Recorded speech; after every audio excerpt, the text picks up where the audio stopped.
Assalamualaikum warahmatullahi wabarakatuh. Halo teman-teman, kami dari kelompok 5 ingin menampilkan video pembelajaran mengenai mengenal data.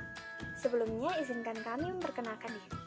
Saya Rismala Dein Islami dengan NIM E1R019133 sebagai moderator. Perkenalkan, nama saya Rizka Fai Fernanda, NIM E1R019132 sebagai pemateri pertama.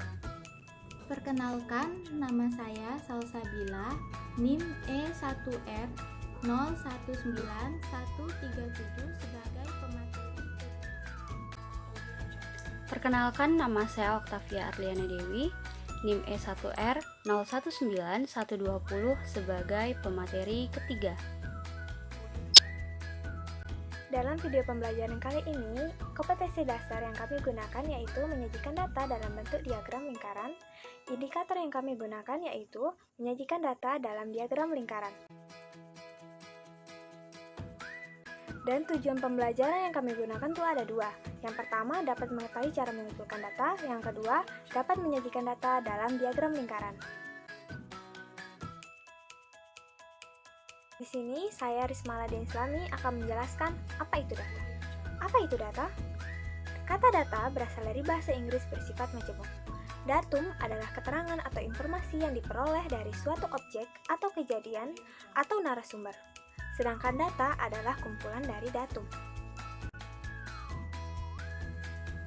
Baik, saya Rizka Fai Fernanda akan menjelaskan 3 cara dalam mengumpulkan data. Yang pertama, wawancara atau interview adalah cara pengumpulan data dengan mengajukan pertanyaan secara langsung kepada narasumber. Yang kedua, kuesioner atau angket adalah cara pengumpulan data dengan mengirim daftar pertanyaan kepada narasumber. Yang ketiga, observasi atau pengamatan adalah cara pengumpulan data dengan mengamati objek atau kejadian. Baik, selanjutnya saya akan menjelaskan contoh dari pengumpulan data yang sudah dijelaskan tadi. Yang pertama, wawancara atau interview. Contohnya, data tentang keadaan dan kondisi satu keluarga yang tinggal di daerah perkotaan yang sangat padat dan satu keluarga yang tinggal di daerah pedesaan. Maka kalian dapat mendatangi keluarga tersebut dan melakukan wawancara langsung kepada anggota masing-masing daerah tersebut. Yang kedua, kuesioner atau angket. Contohnya, pengumpulan data tentang acara televisi yang disukai dan yang tidak disukai pada jam tertentu oleh masyarakat di wilayah RT 5. Kalian dapat membuat angket yang berisi pertanyaan-pertanyaan yang berkaitan dengan acara televisi yang disukai dan yang tidak disukai pada jam tertentu. Yang ketiga, observasi atau pengamatan. Contohnya, data tentang tinggi badan dan berat badan siswa dalam satu kelas. Kalian dapat melakukan pengamatan dari kegiatan pengumpulan tinggi dan berat badan masing-masing dalam satu kelas tersebut. Sekian dari saya.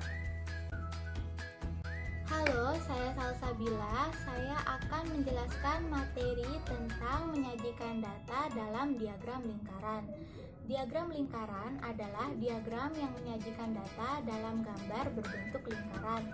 Diagram lingkaran biasanya digunakan untuk menunjukkan perbandingan suatu data terhadap keseluruhan.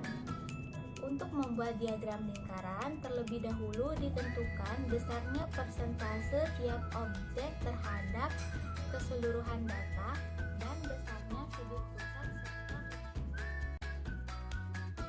penyajian data dalam diagram lingkaran terbagi atas beberapa juring yang dapat dinyatakan dalam bentuk persen atau dapat pula dinyatakan dalam bentuk besar sudut. Besarnya persentase atau besarnya sudut dapat menentukan besarnya nilai data atau frekuensi dari suatu data tertentu. Jika juring dinyatakan dalam persen, maka untuk satu lingkaran penuh adalah 100% dan jika setiap juring dinyatakan dalam derajat, maka besar sudut dalam satu lingkaran penuh adalah 360 derajat. Menyajikan data dalam bentuk diagram lingkaran hampir sama dengan menyajikan data dalam bentuk diagram batang dan diagram garis. Halo, saya Oktavia. Jadi sekarang saya akan membahas tentang langkah-langkah membuat diagram lingkaran. Langkah yang pertama yaitu buatlah lingkaran seperti biasa atau lingkaran pada umumnya.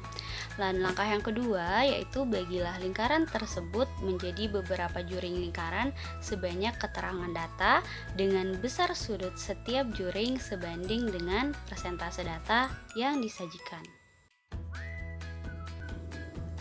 Oke, selanjutnya di sini ada contoh yang dimana perbandingan banyak siswa SD, SMP, SMA, dan SMK adalah 4:3:2 dan banding 1. Di sini jumlah perbandingannya adalah 10 dan sekarang kita akan mencari ukuran sudut pusat juring dari setiap kategori. Caranya adalah nilai perbandingannya dibagi dengan jumlah perbandingannya dikali 360 derajat. Kenapa dikali 360 derajat? Karena satu lingkaran itu memiliki sudut 360 derajat. Oke, kita langsung masuk saja ke kategori yang SD. Berapa sih ukuran sudut pusat juring yang SD?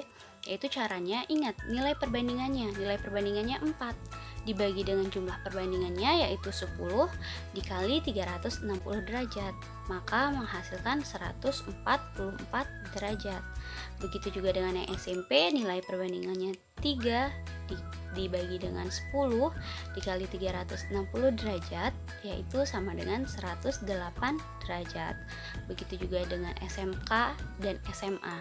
Cara mencarinya sama dan menghasilkan SMA 72 derajat dan SMK 36 derajat.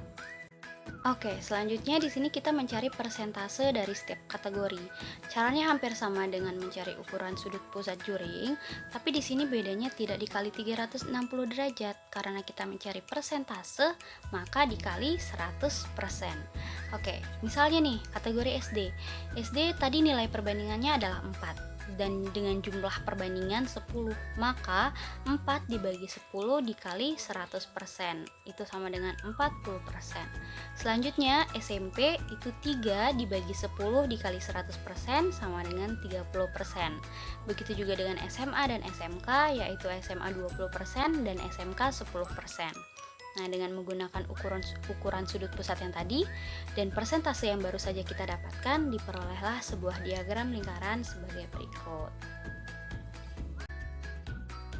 Sekian video pembelajaran dari kelompok 5 mengenai mengenal data. Kurang lebihnya kami mohon maaf. Assalamualaikum warahmatullahi wabarakatuh.